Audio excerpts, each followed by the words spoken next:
Hey, what's going on, Pro Host? Finally, I wanted to get to you guys the story about our eviction kind of taking to court situation that I had mentioned briefly on social media, on Instagram. Everything is already on the wraps, so I wanted to give you guys a full story versus giving you little bits and pieces of what actually took place. So keep it locked.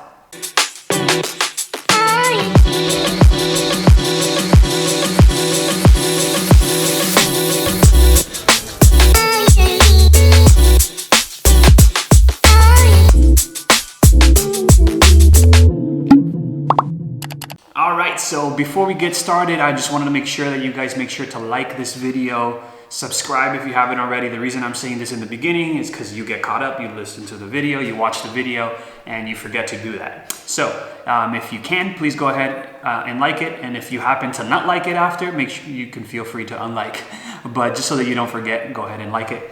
So very briefly with this story, it all started, we got 2 apartments in this one building, really nice building, really nice management.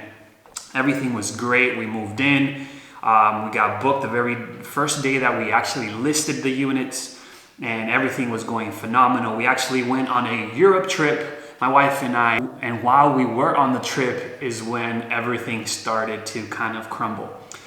So what ended up happening is that, and for those of you that don't know, sometimes building owners, they'll hire management to manage the building, make sure that it's occupied, make sure it's maintained, and all of that good stuff. So what ended up happening is while we were in Europe, they switched owners, or an owner sold it to another owner, and ended up being that they ended up firing that management company that was there and switching to another management we were not aware of. Normally they do send a notice. Usually they give the residents a notice, hey, we're going to be switching management and so forth and so on. But in this particular case, they didn't communicate anything. So what ended up happening is while we were in Europe, on the other side of the world, one of our guests from Airbnb ended up going to the leasing office and asking for some information, but they did mention that they were staying in an Airbnb. Little did we know that by that point they had already switched management, so that new management that wasn't aware of our situation pretty much was like, what the heck is going on? Obviously, when we go into these type of deals, we kind of express what our business is like, what we bring to the table, the safety features and the safety hazards and all of the good things that come along with being in partnership with us. So in this case, it just hit them by surprise. So whatever preconceived notion they had about Airbnb is what they went based off of, unfortunately. So unfortunately for us, that kind of raised a red flag for them. By the time that we actually got back, which was a week later or so, I got back the very next day of me arriving. I went to the leasing office to try to speak to management and kind of explain how we do business and all of that so that they can have some peace of mind. By then it was kind of already too late, unfortunately. Management, the particular manager itself, was kind of avoiding me altogether. At that point, my assumption is that they were already working on how to get rid of us. And that, again, that's not, based on what I'll tell you following this, is what makes me think this, but again, it's not factual, I don't know. But they were avoiding me. They were avoiding me at all costs, even though I wanted to make sure that we were able to continue in this, because we did have lease agreements, everything was good, everything was legalized, everything was waived as far as their policies. And it's just part of how we go about doing this. So we were good and clear on our end. At the worst, they were able to not renew our leases come the point in time where the renewal came about. But they were kind of basically stuck with us for the term of our lease, which we ended up actually signing 15-month leases. So we signed a 15-month lease, and in my head, I'm like, okay, they're probably not happy. Worst case scenario, after these 15 months, which we were about maybe 2 months into it at that point, so we still had a whole year left. So I was like, I have enough time to find a new location for these, properties later on.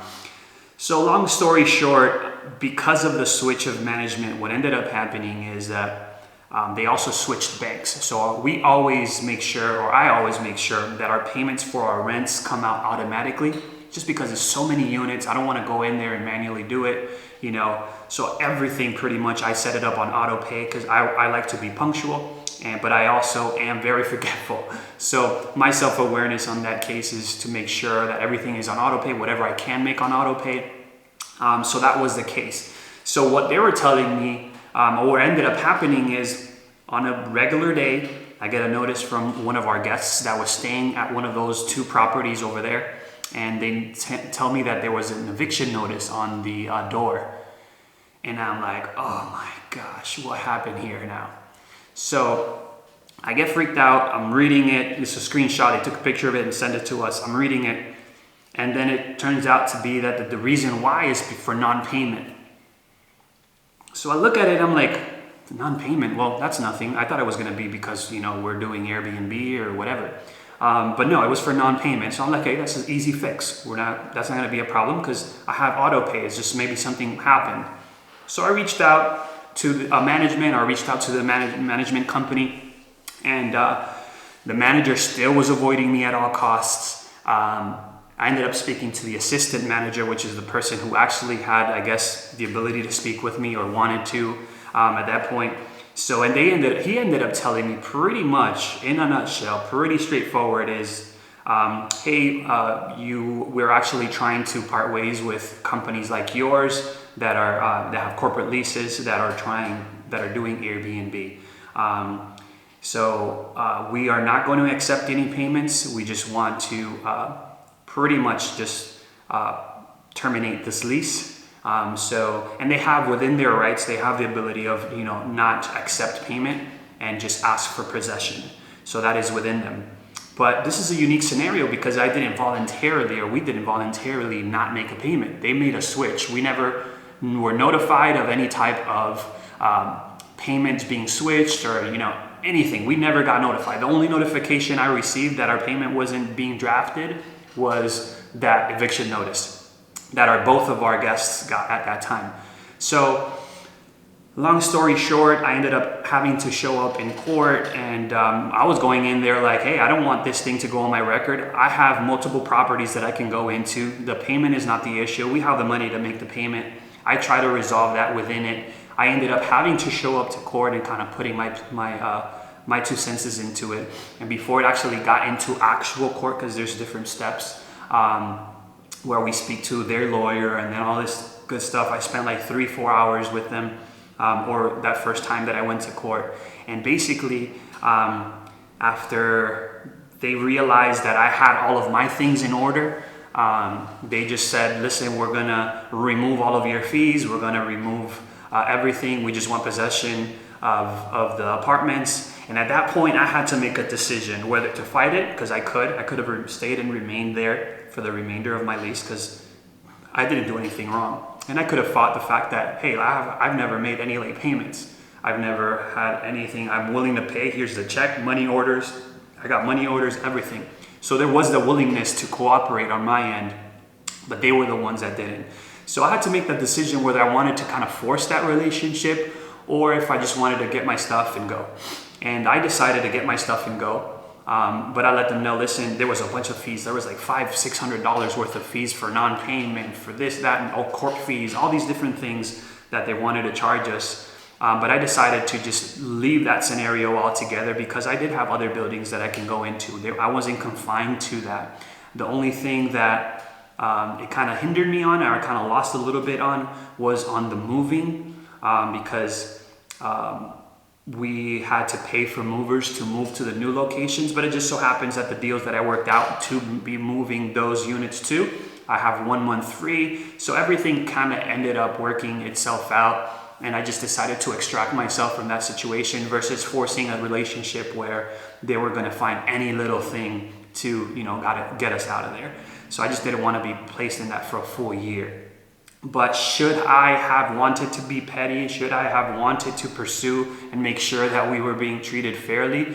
Sure, we probably could have, pursued it and escalated it and rejected their offer of, hey, we'll waive everything, we'll just dismiss everything. We just need you to, leave within 30 days, which is they gave us 30 days to do so. But at that point, I was kind of eager to just leave myself because again, it's just not an environment or a partnership that I wanted to be involved in. And at the end of the day, since they didn't know our process and how we worked, it's really their loss. You as somebody who's doing Airbnb or somebody that's doing this type of business, you have to make sure what it is that you are bringing to the table, so that whenever you present yourself to these new deals, or something happens and you need to reiterate what you bring to the table, you have everything and all the information that you need to make sure that that you are valuable. Which is a lot of the times what I get when I get these consultation calls is they get scared. You guys, some of you get scared to talk to these management companies because they're big or whatever, intimidating.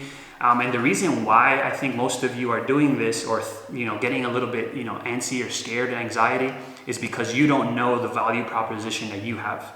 You don't fully know that you are actually valuable to them as well. It's not just a one-way street. They rather, you bring to the table that you could be one person amongst 3 properties or 10 or 15 properties versus them having 3, 5, 10, 15 tenants that they have to deal with. So it's just less problematic. There's a bunch of perks that they get in partnering with someone like you. And that's just a few. You're going to take care of the properties a lot better than any resident will, because your business depends on it, and so on and so forth. That's for another video. But in a nutshell, that's pretty much what ended up happening. We ended up grabbing those 2 units, all the furniture that we had there. We ended up having to move it. Luckily, we had a better deal, better prices. Everything worked out for the best. But I wanted to share this because that can happen. And as long as you are constantly on top of your payments, that's one of the things that I got out of it. Anytime something goes wrong, whether in my business, personal life, I try to make sure that I at least grab what I can learn from it. And in this case, what I learned from it, number 1, was to always make sure that my payments are going out, even though I have them on auto pay, especially when there's a sticky situation where someone would want to retaliate, because I do believe that they kind of did it on purpose and not notify me on purpose just because they wanted us out. So they figured out a way to, go ahead about doing that in this way, which of course is shady, unprofessional, but that's not going to solve anything for any of us. I also learned to make sure that, I have all my ducks in a row and have an exit strategy, that always have a second building that I can go into. Whether I'm actually looking for units or not, I'm always shopping them and making sure that there's an array of options for me should I want to, at some split of the moment, get another property, or I have to move from one place to another, which is, again, it's a rarity. But now going through this experience, it kind of prompts me to make sure that I have my options open should anything like this ever happen again. So with that said, it's a pretty long-winded video, but if you have any questions, definitely feel free to comment below. Again, this is not something that is a normal thing. This is the first time that has happened to me, but then again, I've only been doing this business for a little over a year. I do anticipate certain other things to arise, hopefully nothing like this, but kind of expect with it. It comes with the territory, it comes with the business, and at the end of the day, it made me better and allowed me to kind of have a better perspective of these management companies and really be aware of the people that I'm dealing with, and always to maintain a relationship with the management companies. You have to go into it as a partnership with them. We had a great relationship with the original management company that we were with, so I didn't anticipate anything like that ever happening. But since they switched, it's kind of like inevitable. I wasn't in town to assist it or attend to it right away. So it is what it is. We learn from it and we move forward. With that said, thank you very much for watching this video. If you liked it, if you haven't liked it already, make sure to hit that like button. If you haven't subscribed, please subscribe. You're going to get a lot of information coming on to this channel. Follow us on all social media platforms and Instagram. We're going to be on LinkedIn soon. And make sure to like, subscribe, comment. We'll see you at the top.